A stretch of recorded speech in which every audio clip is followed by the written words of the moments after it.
അമ്പ്രേ അയിമേ ഇന്നെന്നാ പരിപാടി സഞ്ചിയിലെന്നാ നവ അമ്മക്ക് ഉണ്ടാക്കിയാലോ? നല്ല അടിപൊളി ടേസ്റ്റില് സിമ്പിളായിട്ടൊരു പുഡിങ് ഉണ്ടാക്കിയാലോ? നവ അമ്മക്ക് ഉണ്ടാക്കി തുടങ്ങാം. അതിന് നമുക്ക് വേണ്ടിയ 10 ഗ്രാം ചൈന ഗ്രാസ് കേട്ടോ.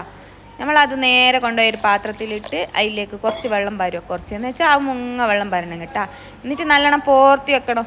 നല്ലോണം പൊതിർന്ന് വരുന്ന ചൈന ഗ്രാസിന് നമുക്ക് കുറച്ച് മാറ്റി വെക്കാം. പിന്നെ നമുക്ക് വേണ്ടിയ ഒരു പാക്കറ്റ് പാലാണ്.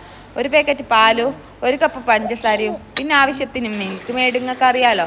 മധുരത്തിന് വേണ്ടി മിൽക്ക് മെയ്ഡ് ഇട്ടിട്ട് നമ്മൾ നല്ലോണം ചൂടാക്കി എടുക്കണം. അങ്ങനെ ചൂടാക്കുന്നതിന് നമുക്ക് പിന്നെ വേണ്ടി എന്തെന്ന് വെച്ചാൽ നമ്മളെ കൊക്കോ പൗഡറാണ്. 2 സ്പൂൺ നിറച്ചും നമ്മൾ കൊക്കോ പൗഡർ അതിലേക്ക് പറഞ്ഞിട്ട് നല്ലോണം മിക്സാക്കി എടുക്കുക. കട്ടൊന്നും പിടിക്കാണ്ട് ഇളക്കി എടുക്കണേ. പിന്നെ അതിലേക്ക് നമ്മൾ ചൈന ഗ്രാസില്ലേ, നമ്മൾ പോർത്തി വെച്ച ചൈന ഗ്രാസ് അതും ഇട്ടിട്ട് നല്ലോണം പതപ്പിച്ചെടുക്കണം. ഇടയ്ക്കിടയ്ക്ക് ഫ്ലെയിം കൂട്ടുകയും കുറക്കുകയും ചെയ്തിട്ട് നല്ലോണം പതച്ചിട്ട് പോകും. നമ്മളെ ചൈന ഗ്രാസ് അല്ലേ അതെല്ലാം അതിൽ നല്ലോണം ലയിച്ച് വരണം കേട്ടോ. പിന്നെ നമുക്ക് വേണ്ടിയ റസ്ക് കേട്ടോ. ഇത് ഒരു പുതിയ മോഡൽ പുഡിങ് ആകൊണ്ട് തന്നെ നമ്മൾ റസ്ക് ഉപയോഗിക്കുന്നുണ്ട്. നമ്മൾ റസ്ക് ഒരു ബൗളിൽ നല്ലോണം നിരത്തി വെക്കാം. നമ്മൾ സെറ്റാക്കുന്ന പാത്രം ഇല്ലേ അതിലേക്ക് തന്നെ കേട്ടോ. അതിലേക്ക് നല്ല പോലെ നിരത്തി വെച്ചിട്ട് പിന്നെ നമുക്ക് വേണ്ടി എന്തെന്നാന്നല്ലേ നമ്മളിപ്പോൾ ഉണ്ടാക്കി വെച്ച മിക്സില്ലേ അത് കുറച്ച് നേരം തണിയാൻ വെച്ചിരിക്കുന്നു. അത് നമ്മൾ നേരെ അതിൽ കൊണ്ടുവന്ന് പാരുക.